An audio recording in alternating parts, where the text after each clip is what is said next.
আর শুরু হইতেছে র্যাবের তাণ্ডব। গুম খুন আবার শুরু হবে। আপনাদের কি অধপতন হলে মানুষ আর বিচারও চায় না, কারণ সে জানে বিচার চেয়ে লাভ নাই, কারণ সে বিচার পাবে না। আমরা এই সিস্টেমগুলোকে পরিবর্তন করতে চাই। আমরা পরিবর্তন করতে চাই, যখন কোনো বিচার প্রার্থী বিচারকের কাছে যাবে, মুখ দেখে তার বিচার হবে না, অপরাধের মানদণ্ড দেখে তার বিচার হবে। আমরা দেখতে পাই ক্ষমতাসীন যারা রয়েছে তারাই যদি থানায় যায়, তারা অপরাধী দলেরও যদি হয়ে থাকে, তারা যদি থানায় যায়, আমরা দেখতে পাই ওসির সাথে বসে তারা খুশবু গল্প করে। একটা নিরীহ মানুষ যাদের নামে বিচার দিতে যাবে, থানায় গিয়ে দেখে তারাই ওসির সাথে বসে টুস বিস্কুট আর দুধ চা, একদম ক্রিমওয়ালা দুধ চা বসে বসে খায়। নিরীহ নিরপরাধ মানুষগুলো তখন থানা থেকে মাথা নত করে চলে আসে, কারণ সে জানে এই থানায় তার বিচার হবে না। প্রিয় তরুণ প্রজন্ম, আপনারা দেখবেন অনলাইন জুয়া আপনাদের জন্য সহজলভ্য করে ফেলা হয়েছে। বাজারে বাজারে অনলাইন জুয়ার সয়লাভ, অনলাইন জুয়া দিয়ে তরুণ প্রজন্মকে নষ্ট করে ফেলা হয়েছে। বর্ডারগুলোকে উন্মুক্ত করে দেওয়া হয়েছে। এই বর্ডারে মাদকের উন্মুক্ত প্রসারের মধ্য দিয়ে আমার তরুণ প্রজন্মকে নষ্ট করে ফেলা হচ্ছে। আমাদের দেশের মানুষ বিচার পায় না, শিশুরা ধর্ষিত হচ্ছে, বর্ডার দিয়ে অস্ত্র ঢুকছে থানাতে, আমার জনগণ বিচার পায় না, মামলা দিতে গেলে মামলা রাখে না। আর স্বরাষ্ট্রমন্ত্রী সংসদে দাঁড়িয়ে উনি বাংলাদেশের মানুষকে প্রতারণার সংবিধান শিখায়। স্বরাষ্ট্রমন্ত্রী চোখ খুলে দেখেন, মানুষ বিচার চাওয়া বন্ধ করে দিয়েছে, মানুষ বিচার চাওয়া বন্ধ করে দিয়েছে।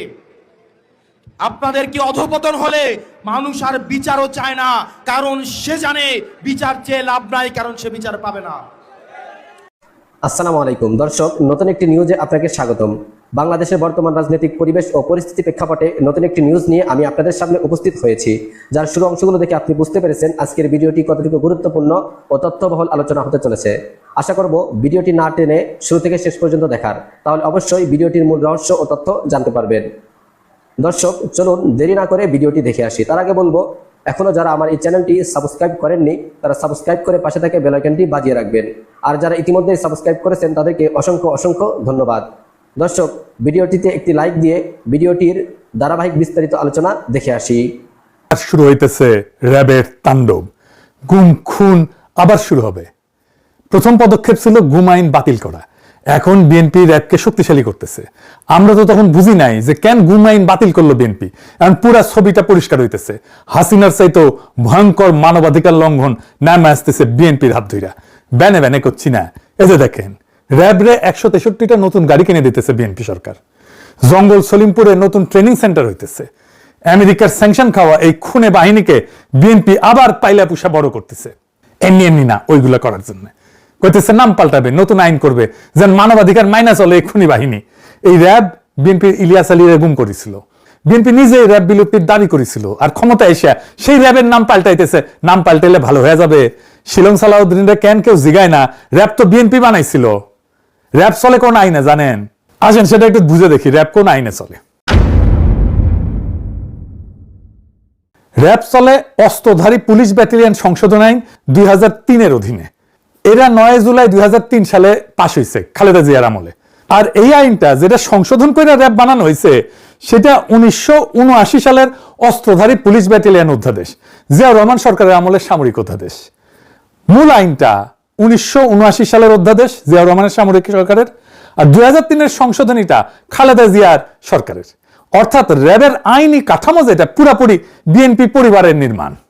র্যাব যে দুইটা আইনি কাঠামোর উপরে দাঁড়ায় আছে, দুইটাই বিএনপির তৈরি। আর এখন কইতেছে আইন পাল্টাবে। তো আগে যখন র্যাব বানানো হয়েছিল তখন আইনের কথা ভাবেন নাই কেন? বালশুন, র্যাব যে আইনে খুনি দানে হইয়া উঠছে সে আইন তো আপনারই বানানো, এটা দায় কার? এত মানুষ গুম হইলো, ক্রসফায়ারে মারা গেল, এখন মানবাধিকার মাইনা যেন চলে সেজন্য আইন বানাবেন?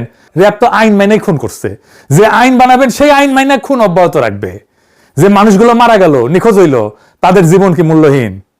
তো র্যাব কিভাবে তৈরি হয়েছিল সেটা আপনারা জানেন? আপনাদের বলি, হয়তো অনেকেরই জানেন না, ইয়াংরা হয়তো অনেকেই জানে না। আসেন সেটা একটু বলি। 2002 সালে খালেদা জিয়া ক্ষমতা এসেছিল সন্ত্রাস নিয়ন্ত্রণ করার প্রতিশ্রুতি দিয়ে, উল্টা আইন শৃঙ্খলা পরিস্থিতি একেবারে যাচ্ছেতাই হয়ে গেছিল। ঢাকা শহরে কয়েকজন কমিশনার খুন হইল, প্রকাশ্য দিবালোকে খালেদা জিয়া আর্মি নামাইলো, নাম দিল অপারেশন ক্লিন হার্ট। আর্মি ধরে নিয়ে যাইতো যারে তারে, আর্মি ক্যাম্পে নির্যাতনে যারা মারা যেত কইতো হার্ট অ্যাটাক করছে। অপারেশনে 40,000-এর বেশি নিরাপত্তা বাহিনী অংশগ্রহণ করেছিল। যৌথ বাহিনী 11,245 জনকে গ্রেপ্তার করছিল, শত শত মানুষ আহত হয়েছিল, 40 জনের বেশি হেফাজতে মারা গেছিল, 40 জন। এইসব বিচার বহির্ভূত হত্যাকাণ্ডকে খালেদা জিয়ার সরকার ইন্ডেমনিটি দিল। আইন শৃঙ্খলা পরিস্থিতির ড্রামাটিক উন্নতি হয়েছিল, এটা সত্য। তো বাঙ্গুরা তখন বুদ্ধি বের করলো, এইভাবে তাইলে সন্ত্রাস নিয়ন্ত্রণে রাখা যায়, আর্মি থাকতে হবে মাঠে। তৈরি হইল র্যাব। কালো পোশাক কেন হইল জানেন র্যাবের? সর্দির বডিগার্ডরা যে জয় বাংলা করেছিল বেঙ্গল ল্যান্সার, তাদের ইউনিফর্ম। এই যে দেখেন বেঙ্গল ল্যান্সারের ইউনিফর্ম ট্যাঙ্কের উপরে, দেখেছেন কালো, ওইটাই। এই র্যাব গঠন করাটা তো আইনত একটা ভুল ধারণা, মারাত্মক ভুল ধারণা। বাঙ্গুরা এমনই গর্ধব যে এটা যে খুনি বাহিনী হয়ে উঠবে সেটা বুঝতে পারেন, এটা প্রথমেই বোঝা যায়। কেন এটা ভুল ধারণা আসেন বুঝায় বলি। র্যাব বানানোর লক্ষ্যই ছিল আর্মিকে দিয়া সিভিল ক্রিমিনাল অ্যাক্টিভিটিস সামাল দেওয়া, কিন্তু সেনাবাহিনী দেশের সিভিল সিটিজেনের সাথে তো ডিল করার জন্য তৈরি হয় নাই। সেনাবাহিনী কি করে? সেনাবাহিনী কারে ফাইট করে? দেশের শত্রুরে ফাইট করে। সে দেশের শত্রুর সাথে ডিল করে, সেইখানে সে হয় শত্রুকে নিশ্চিহ্ন করে দেবে, নয়তো নিজে নিশ্চিহ্ন হয়ে যাবে। এখানে কোনো আইন নাই, মানে আন্তর্জাতিক আইন আছে, সে যুদ্ধাপরাধ করতে পারবে না, কিন্তু বোমা ফেলায় যদি শত্রু সেনাদের সাফা করে দেয়, মিলিটারির কোনো অপরাধ নাই, বরং আমরা মেডেল দিয়ে তারে পুরস্কৃত করব। তাই মিলিটারি মাইন্ডসেট একদম আলাদা। কিন্তু পুলিশ দেশের শত্রুর সাথে ডিল করে না, সে ডিল করে দেশের নাগরিকের সাথে। তাকে দেশের আইন মাইনা, নাগরিক অধিকারের সীমানা মাইনা ডিল করতে হয়। সে শুধু অপরাধীর সাথে কিন্তু ডিল করে না, সে নিরাপরাধ মানুষের সাথেও ডিল করে, ভালো মানুষের সাথেও ডিল করে। ধরেন ইমিগ্রেশন পুলিশ, সে কি অপরাধীর সাথে ডিল করে? বা ট্রাফিক পুলিশ, আবার ধরেন কোনো ক্রাইম হয়নি, তাও তো পুলিশ লাগে। জিনিস হারাইলে তো পুলিশে ডায়েরি করতে হয় থানায়, রাস্তায় দুর্ঘটনা হইলে পুলিশকে ডিল করতে হয়। কেউ হারাইয়া গেলে আমরা পুলিশের সাহায্য নিই। ধরেন কেউ রাগ করে বাসা থেকে বের হয়ে গেছে, আপনি খুঁজে পাইতেছেন না, এটা তো ক্রিমিনাল অফেন্স না, কে ডিল করবে? পুলিশই তো। তো এই পুলিশের কাজ মিলিটারি মাইন্ডসেট দিয়ে চালানো যাবে? মিলিটারির মতো করে সিভিল ইস্যু ডিল করা যাবে? তাইলে করা যাবে? এটা হবে না তো। প্রতিষ্ঠার পরে খালেদা জিয়া র্যাবের ভূমিকা প্রশংসা করছিলেন, বলছিলেন যে প্রশংসা করতেছে সন্ত্রাস দমনে সাহসী এবং নিরপেক্ষ অভিযান চালানোর জন্য। পরে উনি বুঝেছিলেন যে ভুল হয়েছে। ভুল বুঝে কি করলেন? 2014 সালে খালেদা জিয়া র্যাবকে ক্যান্সার বলে বিলুপ্তির দাবি করলেন। নারায়ণগঞ্জে 7 খুনের পর খালেদা জিয়া প্রথম প্রকাশ্যে র্যাব বিলুপ্তির দাবি তোলেন। 10 মে 2014 নিখোঁজ বিএনপি নেতা সাজেদুল ইসলাম, মানে আমাদের তুলির ভাই আর কি, তার পরিবারের সঙ্গে দেখা করে বললেন যে র্যাব গঠন হয়েছিল জনগণের জীবন সম্পদ রক্ষা করার জন্য, কিন্তু এখন এই বাহিনী রাজনৈতিক উদ্দেশ্যে ব্যবহার হইতেছে। আমি এই এলিট ফোর্স বিলুপ্তির দাবি করতেছি। খালেদা জিয়া নিজে বিলুপ্তির দাবি করছে, তুলির ভাইয়ের বাসায় গিয়ে এই দাবিটা করছে। 13 মে 2014 সিদ্ধিরগঞ্জে 7 খুন হয়েছিল না? এই 7 খুনের পরিবারগুলো সান্ত্বনা দিতে যেয়ে বলেন এই বাহিনীর আর কোনো প্রয়োজন নাই, কারণ তারা জনগণের বিরুদ্ধে দাঁড়িয়েছে। 2014 সালে মুন্সিগঞ্জের এক সমাবেশে খালেদা জিয়া র্যাবকে ক্যান্সার আখ্যা দিয়ে বলেন সংস্কারে কাজ হবে না, বিলুপ্তি করতে হবে। র্যাবকে রক্ষী বাহিনীর সাথে তুলনাও করেছিলেন। 28 মে 2014 লন্ডনে জিয়াউর রহমানের 33তম মৃত্যুবার্ষিকীর অনুষ্ঠান হতেছে। তারেক রহমান র্যাব বিলুপ্তির দাবিতে গণস্বাক্ষর কর্মসূচি উদ্বোধন করে কইলেন র্যাব অবিলম্বে বিলুপ্ত করা সময়ের দাবি। নারায়ণগঞ্জের 7 খুনে শুধু র্যাব সদস্যরাই জড়িত না, প্রধানমন্ত্রী শেখ হাসিনাও জড়িত। বিএনপি র্যাব বিলুপ্তির জন্য 2024 পরে আনুষ্ঠানিক সুপারিশও দিল। কি মজার কথা! 5 ডিসেম্বর 2024 অন্তর্বর্তী সরকারের পুলিশ সংস্কার কমিশনে আনুষ্ঠানিক প্রস্তাব জমা দিল। সেখানে র্যাব বিলুপ্তি আর একটা পুলিশ কমিশন গঠনের সুপারিশ ছিল। 10 ডিসেম্বর গুলশান কার্যালয়ে সংবাদ সম্মেলন করলো বিএনপির স্থায়ী কমিটির সদস্য আর এখনকার স্পিকার মেজর হাফিজ।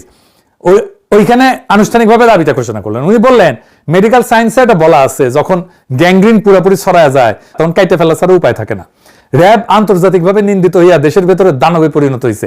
বেশিরভাগ গুম, খুন আর বিচার বহির্ভূত হত্যাকাণ্ড র্যাবই করেছে।